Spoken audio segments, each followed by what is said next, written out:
예수께서 하나님의 약속대로 세상에 오셔서 천국 복음을 선포하고 약한 자들을 고치고 말씀을 가르치셨는데 2000년 전 유대인들은 그분에게 돌을 들어 치려했다. 그분의 권위를 조금이라도 인정했다면 마땅히 감사했을 텐데 말이다. 사람들의 숱한 비난과 위협에도 예수님은 자신을 세상의 구주로 보내신 하나님의 뜻에 의문을 품지 않으셨다. 하나님의 권위에 기쁘게 따르셨다. 죽기까지 사명을 완수하셨다. 그래서 하나님의 구원 계획이 완성되었고 누구든지 구주 예수를 믿으면 하나님의 자녀가 되고 영원한 생명을 얻게 되었다. 감사의 장애물. 정작 감사해야 할 사람이 정반대의 행동을 하는 경우가 있다. 유대인들이 다시 돌을 들어 치려하거늘 예수님을 핍박했던 사람들은 유대인이었고 유대 사회의 종교 지도자였던 바리새인들과 서기관들이 그들을 주동했다. 특별히 바리새인들은 모세의 율법을 엄격하게 준수한 것을 명예로 여겼다. 유대 사회는 그들을 존경하여 권위자로 인정했다. 바리새인들은 명예와 더불어 권력까지 얻었다.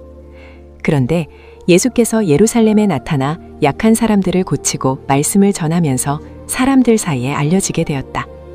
바리새인들은 불안했다. 누려온 권력과 명성을 혜성처럼 나타난 나사렛 예수에게 빼앗길 수 있다는 불안감으로 예수님을 해칠 음모를 꾸며 유대 군중을 움직였다. 감사하지 않는 원인 중 하나는 불안감이다.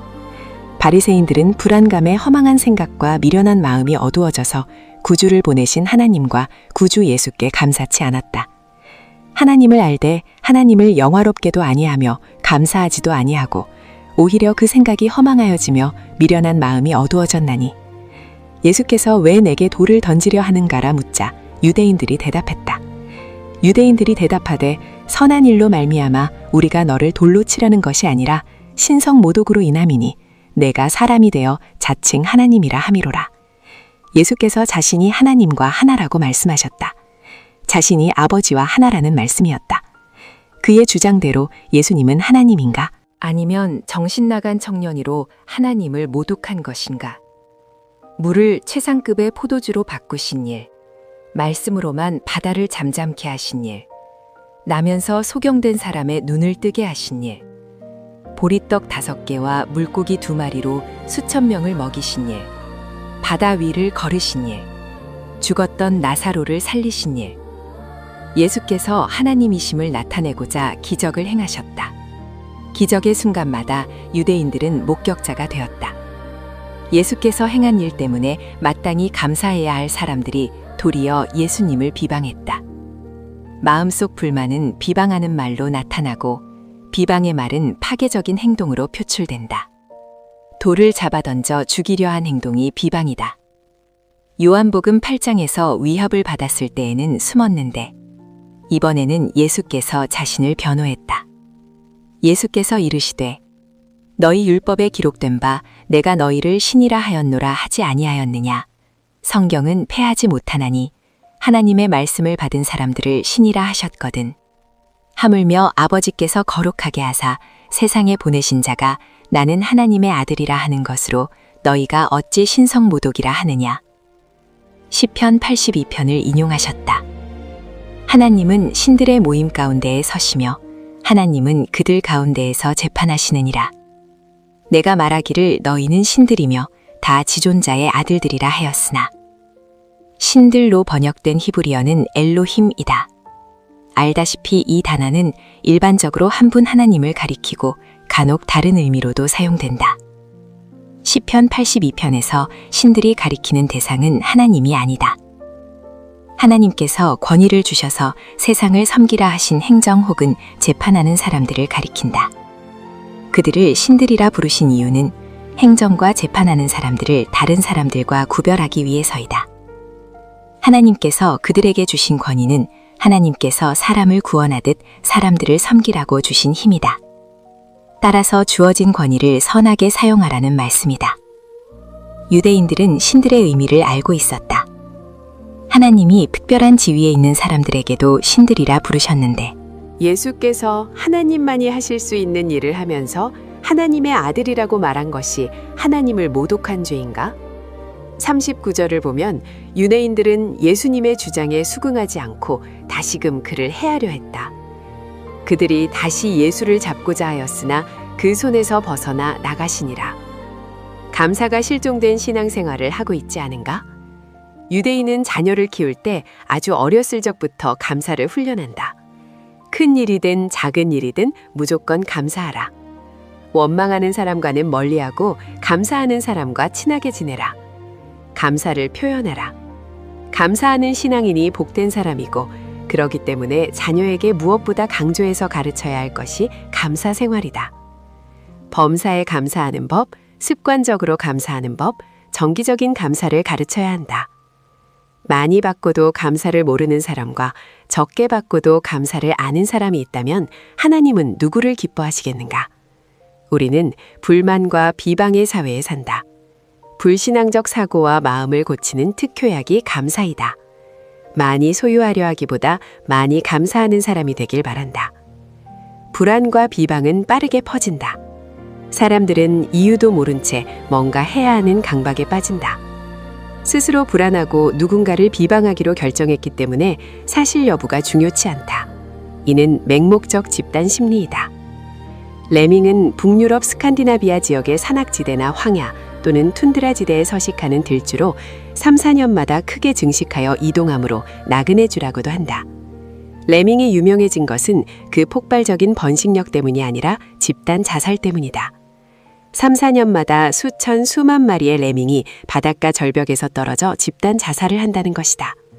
처음엔 집단 자살하는 이유를 개체수가 과도하게 불어나 먹이가 부족하게 되면 늙은 쥐들이 후손들을 위해 스스로 자살하는 것이 아닌가 하는 추론을 했으나 맹목적 질주가 원인인 것을 찾아냈다.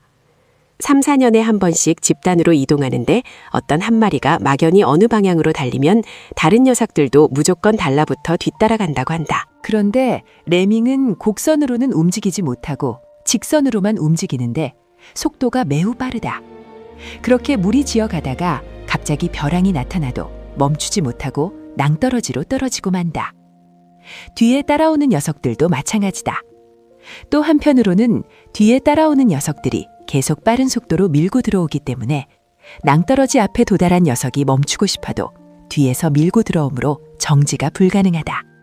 그래서 벼랑 아래로 떨어져 모두 죽고 만다.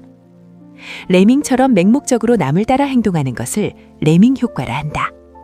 레밍 효과는 심리학에서 인간들의 맹목적 집단 심리에 따른 행동을 설명하는 데 사용된다. 가장 전형적인 현상이 유행이다. 예수님을 돌로 치려 했던 유대인들은 집단 심리에 빠졌다. 예수께서 전한 메시지와 행했던 일을 조각조각 맞춰보고 말씀을 떠올리며 생각하려 하지 않았다. 옆 사람이 예수를 비방하니 유행처럼 따라하고 앞 사람이 돌을 잡으니 따라 들게 되는 무서운 심리 현상이 군중 안에 퍼졌다. 이를 막기 위해 하나님은 돌로 치는 규정을 두셨다.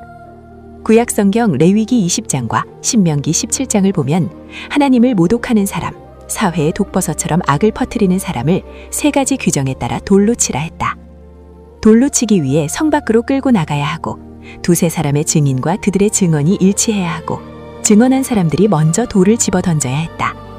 성난 유대인들은 이런 규정을 모두 무시하고 예수님을 돌로 치려 했다. 여호와가 우리 하나님이신 줄 너희는 알지어다. 그는 우리를 지으시니요 우리는 그의 것이니 그의 백성이요 그의 기르시는 양이로다. 감사함으로 그의 문에 들어가며 찬송함으로 그의 궁정에 들어가서 그에게 감사하며 그의 이름을 송축할지어다. 여호와는 선하시니 그의 인자하심이 영원하고 그의 성실하심이 대대에 이르리로다.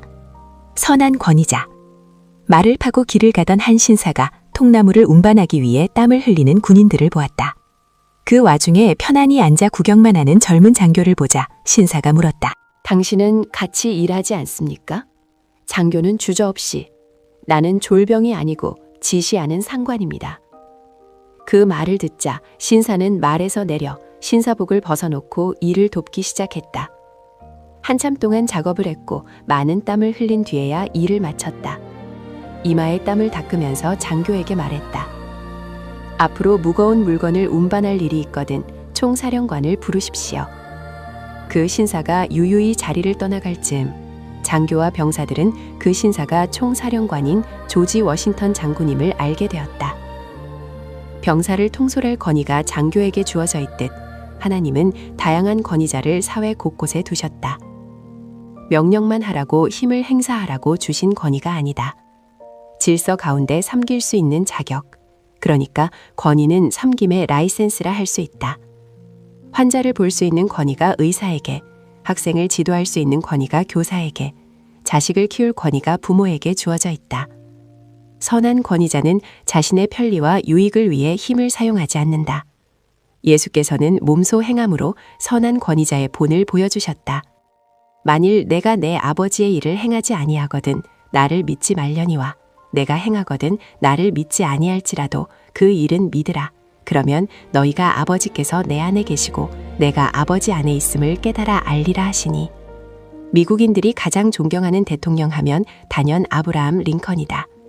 노예 해방을 선언하고 민주주의의 이상을 보여준 게티스버그 연살은 영원할 것 같은 링컨의 업적이다. 링컨만큼이나 고생한 사람이 드물다. 가난하여 학교를 다녀본 것은 모두 합쳐야 1년도 되지 않고 혼자 책을 읽고 공부했다. 20살 때까지 손에서 도끼 자루를 놓아보지 못했고 독학으로 변호사가 되었다. 지방에 별 볼 일 없는 변호사가 미국의 대통령 중에서도 가장 위대한 인물로 기억된 것은 무엇 때문일까? 링컨은 자신을 가리켜 언제나 감사하고 배우는 마음을 가진 사람이라고 했다. 한 기자가 당신을 오늘의 링컨으로 만든 힘인 무엇입니까를 묻자 링컨이 대답했다. 내가 잠자리에 들 때나 잠자리에 일어날 때는 언제나 어머니의 손이 얹혀 있었습니다. 내가 살던 오두막에는 아들을 축복하시던 어머니의 기도 소리가 가득했습니다.